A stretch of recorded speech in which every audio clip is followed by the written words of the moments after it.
We are continuing to monitor breaking news out of the Middle East tonight, with Iran launching retaliatory strikes against Israel. Just moments ago, the Israeli military spokesperson, Daniel Hagari, saying Israel has intercepted, quote, the vast majority of incoming missiles and are continuing to intercept dozens of attack drones, cruise missiles, and ballistic missiles. He said a number of missiles fell inside Israeli borders and caused minor damage to a military base with no casualties. All this comes as tensions in the region have been coming to a boiling point since October 7th and Israel's subsequent war in Gaza. Here to break down how we came to this point today is Daniel Levy, president of the U.S. Middle East Project. He's also a former Israeli peace negotiator. Daniel, it's great to have you with us. So let's start with the impact of this move by Iran. What do you see happening next? What do you see the way Israel and America assess the day after? Well, I think the coming hours, Ayman, are going to be full of a lot of spin, a lot of how do we interpret this? The Israeli side, I've been following what's been said there the last few hours. On the Israeli side, I think the narrative will be Iran threw everything at us. What a failure. The interception systems have worked very well. And the Americans have been with us, and we've even had some Arab states help intercept these. I think on the Iranian side, they will say, we broadcast exactly what we were going to do, when we were going to do it. By the way, you've had some Israeli commentators acknowledging that this was perhaps not intended to cause damage. And I think that is what's going on here. I disagree with people we've heard earlier on that this has changed the parameters. This feels like it was not intended to cause destruction. It was to send a message. The Iranians, I think, will say we've tested the Israeli systems now. We've shown that we can get there. We weren't intending to do more. Military targets were those that were targeted. Those Arab countries that have been involved in helping Israel will, I think, look very bad in front of their own publics. I think this is going to further escalate, for instance, the anger in a place like Jordan. Israel has been shut down to a certain degree. Schools are going to be closed for the next days. The US will say, we stood by Israel. And here's the question. What does that mean in terms of what comes next? First of all, we knew before this happened that neither Iran nor America wanted a regional escalation. Netanyahu carried out that provocation on an Iranian embassy compound on April 1. And we've known for months that the way you de-escalate the region is to end the catastrophe, the horrendous killing of civilians in Gaza, this operation that Israel has conducted. And so the question is, do we go back to the heart of that equation of stopping what's happening in Gaza, or are we going to now see in the coming hours, days, a further regional escalation with an American administration that may well be cornered and dragged into something if it escalates, unless they draw a line under this?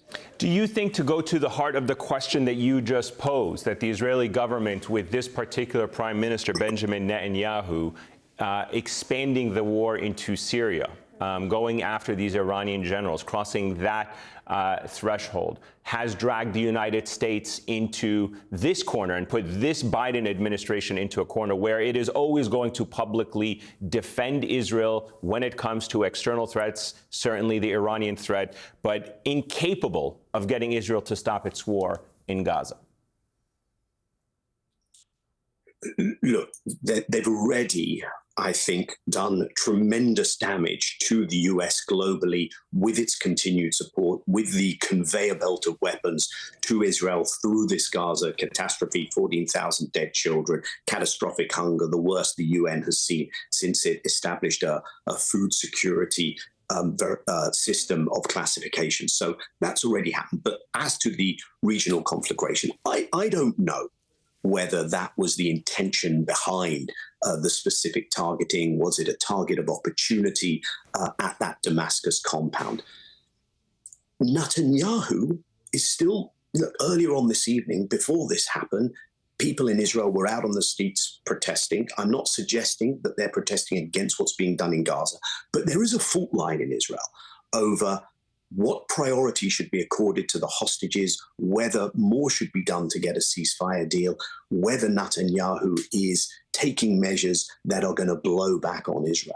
So I think that the question going forward is, will the US look at this and assess that Iran said what would happen? Iran actually went to the UN. I know that the narrative is mad mullahs. I don't think it helps our analysis if we go down that track. This Islamic revolution wouldn't have been in power almost 50 years if they were suicidal, as some people seem to claim.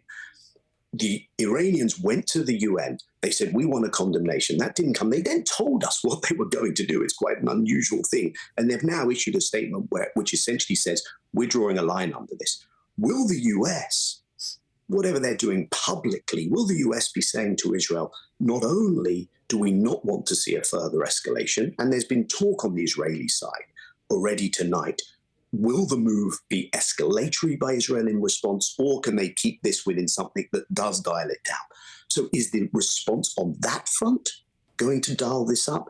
And what happens next in Gaza? I think the Israelis, even before tonight, were quite confident that the Biden administration is still not going to put on the table the very real leverage it has to dial things down, both in the region and in Gaza. And I think that's the question, what that next step will be. So when you look at the Israeli government and its composition right now, and certainly the most extreme, most far right in its history, some have been agitating for a direct war with Iran. We heard from the former Israeli ambassador to the U.S., Michael Oren, saying he has been one of these people saying the rules of the game should be changed when it comes to Iran. Do you think the rules of how Israel responds to Iran will be changed as a result of this, given the fact it is the first time Iran has directly attacked Israel? I certainly would not rule that out. I think there's a real question that the Israelis will have to ask themselves, which is, was this really Iran doing its worst? You still had Hezbollah escalating in a very measured way. So I think with Israel's continued war in Gaza, do they really want to open up this second front? And there will be those making that case. You're absolutely right. And this has been borderline an obsession for Prime Minister Netanyahu through his career. However, I think many in the military will also be saying, this is not the time, Mr. Prime Minister. And this may be crucial, I'm not saying it will be defining, the dynamics inside the Israeli government are that most of those hardline ministers, what their obsession is displacing, eradicating, removing the Palestinians. That's what they're interested in. They want to see more of the kind of agitation we saw in the West Bank earlier today. You saw settlers rampaging. They want to see more of this destruction in Gaza. They've made their plans quite clear. So in a way, there's a dynamic here as well over, do you get lost in something with Iran, where for many of these ministers, they want to see, I'll put it bluntly because that's how they're talking, the killing in Rafah. Do you think that this is a distraction from Israel's, lack of better word, failure to achieve its own stated objectives in Gaza, which have been to release the hostages and to destroy Hamas militarily? After 6 months, it is clear that the hostages have not been released militarily. They have not been able to destroy Hamas completely. And some have suggested within Israel and security experts within Israel that this dynamic of changing the front away from Israel and Gaza to Israel and Iran and the north distracts or hides or conceals the failures to achieve those two objectives in Gaza. I mean, I think it will be hard to pull that one off because people are exercised by what's going on in Gaza. First of all, that's where, Israeli troops are deployed. People have family there. That's where the hostages are, as you've said. That's why you have people back on the streets protesting. That is where Israel has done tremendous reputational damage to itself. You have a case in the International Court of Justice of Israel plausibly having violated the Genocide Convention. So I think unless this moves to an all-out regional war, in which case, yes, all bets are off.